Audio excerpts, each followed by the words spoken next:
Adventures in the Magic Kingdom is a game with such vastly different viewpoints.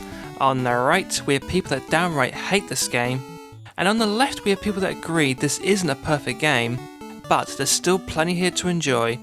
You only have to read or watch online reviews to see how gamers are divided over this game. I think it's time that I experience Adventures in the Magic Kingdom to see what all the fuss is about. Now, I'm going to review this game a little differently than how I would review the average retro title, and the reason for this is almost every level in this place is completely different from each other, and it wouldn't be fair to lump every aspect together and try to review it as a whole. So I'm going to go through each of the 6 levels individually and tell you what I think of them, and I'll even throw in a few tips to help others attempting this mixed bag of a classic for the first time. So let's start out at the Autotopia level. Autotopia is a straight up racing minigame that's probably the easiest stage in this game, but nonetheless I still enjoyed playing it. The best thing about this level is it gives you the chance to collect loads of stars, which is this game's currency. You also get a chance to collect more in the mansion and the pirate level. And when you press select, you can spend them on extra hearts, lives, temporary invincibility, or what the heck, just freeze everything. Okay, I'm getting way off topic now.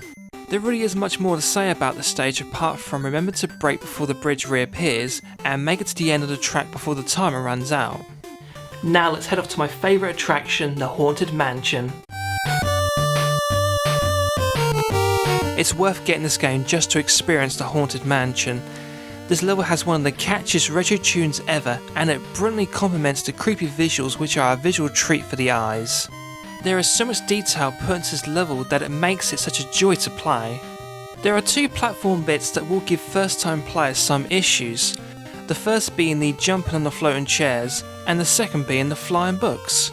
For the chair jumping section, it will take trial and error to work out the timings for the jumps, but once you work them out, this bit becomes simple enough.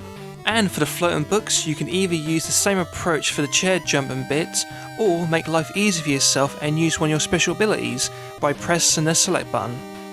There is one last thing to address. Some people say you run out of candles and that leaves you defenseless. That is not true, and if you don't try to kill everything, which you don't need to, you will have more than enough. So once you survive the terrifying Haunted Mansion, it's time to tackle Big Thunder Mountain. The purpose of this minigame is to get from the top of the mountain all the way to the correct station at the bottom, and all the while avoiding boulders, dead ends, braking just before you hit the barriers, and changing paths on the fly with the hope that you end up at the right station.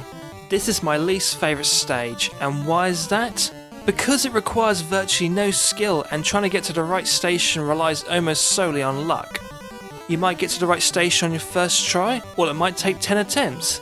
The only advice I can give you is just aim for the right station that Mickey tells you to go for and hope for a bit of luck.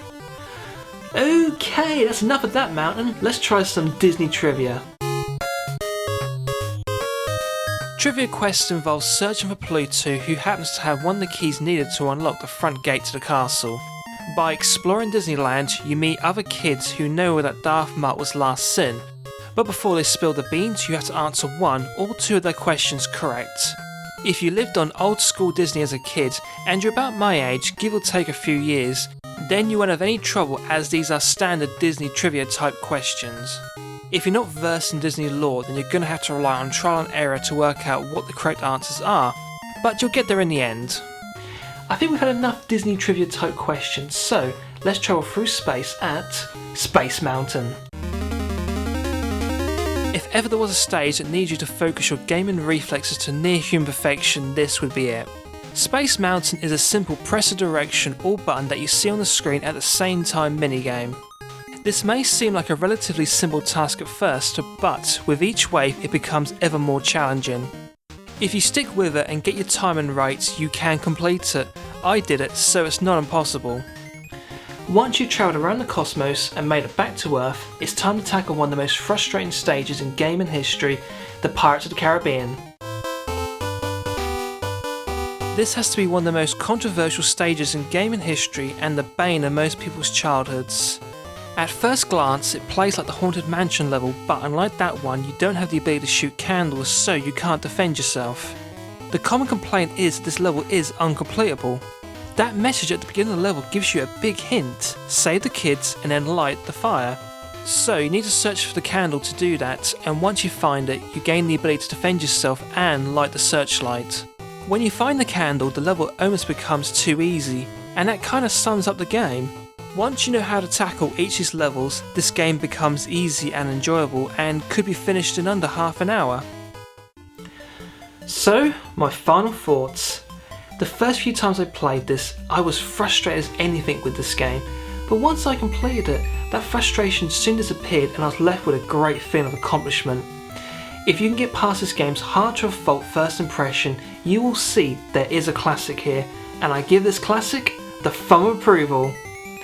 I want to thank you for watching, and I'll see you next time.